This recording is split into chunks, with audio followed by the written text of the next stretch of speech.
مسئلہ یقیناً ایک ملک کا نہیں، یہ پورے عالم اسلام کا مسئلہ ہے، یہ محمد رسول اللہ کا مسئلہ ہے۔ اور قرآن کے تیسرے پارے کی آیت کے مطابق یہ 1,23,999 نبیوں کا مسئلہ ہے جن سے محمد علیہ السلام کی ختم نبوت کا ازل میں اقرار کرایا گیا ہے۔ تو شرم کے صدر کے لیے باعث شرم ہے، ان کے لیے باعث ندامت ہے کہ وہ جنگے کی بات تو سنتے ہیں لیکن خدا کے دین کی بات کو نظر انداز کرتے ہیں۔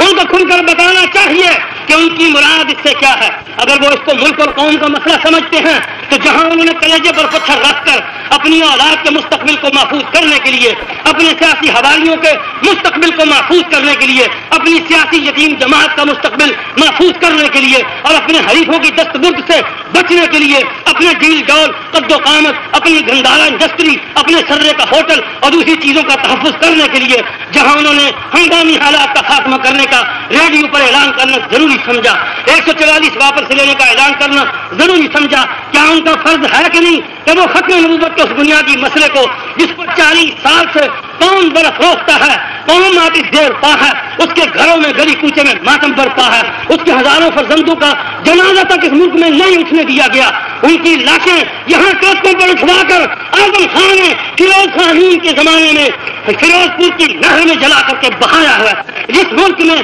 یہ قیامت برپا ہو چکی ہو، صدر سے نہیں، اس کے بال بچوں سے نہیں، اس کے سیاسی مرشد سے، اس کے سیاسی گروپ انسان سے، اس کے بین الاقوامی مربی سے بھی پوچھا جائے گا یہ ملک کی مسئلہ ہے کہ نہیں؟ اگر ہے صدر کے ذمے میں اس کا جواب دینا ہے کہ نہیں؟ بولیے، صدر کے ذمے میں اس کا جواب ہے کہ نہیں؟ ہم کہتے ہیں ہنگامی حالات ختم ہوتے یا نہ ہوتے، 144 کا حکم واپس ہوتا یا نہ ہوتا، ماشاء اللہ لگانے کا ارادہ ملتوی ہوتا یا نہ ہوتا، یا آغا شورش کی زبان میں مرزائی جرنیلوں کے روب سے معروف ہو کر یا تو تم نے محمد کی ختم نبوت کے مسئلے کو اپنے اختیارات کی میز کی دراز میں بند کرنے کا فیصلہ کیا ہے تو بھی کھل کر اعلان کرو، اور اگر خدا کے سامنے کسی ادنا درجے کے فاسق فاجر مسلمان کی حیثیت سے جواب دہی کا کوئی جذبہ تم میں موجود ہے، اگر 12 کروڑ عوام کی شرم تم میں موجود ہے، اگر 10,000 بیوہ عورتوں کی سہاگ کا خیافہ تم کو ملحوظ ہے، اگر 10,000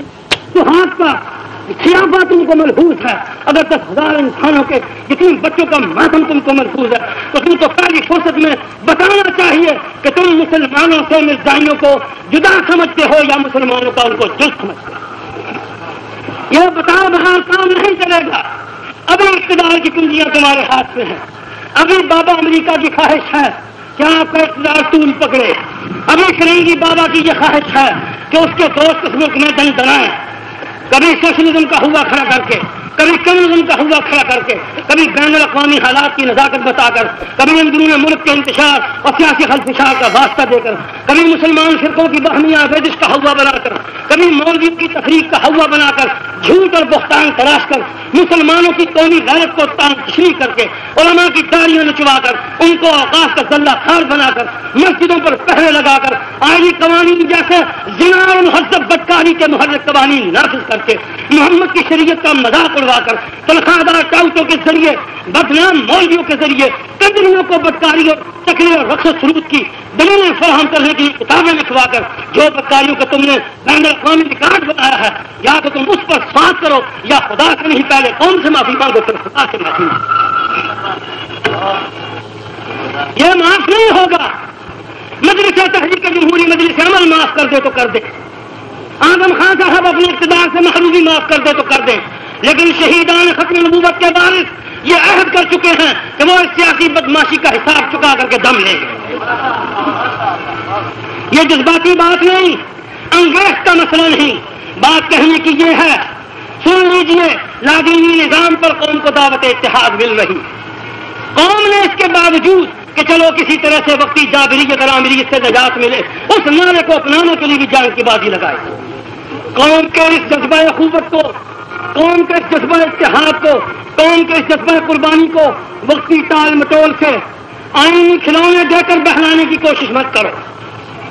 یہ انقلاب نہیں ابھی آیا، یہ انقلاب کی بسم اللہ ہے، انقلاب آئے گا اور یہ بڑے بڑے مہنت، یہ بڑے بڑے جگادی اور گرو گھنٹال اس میں تنکوں کی طرف بہتے نظر آئے۔ یہ آغاز انقلاب ہے، انقلاب ابھی نہیں آیا۔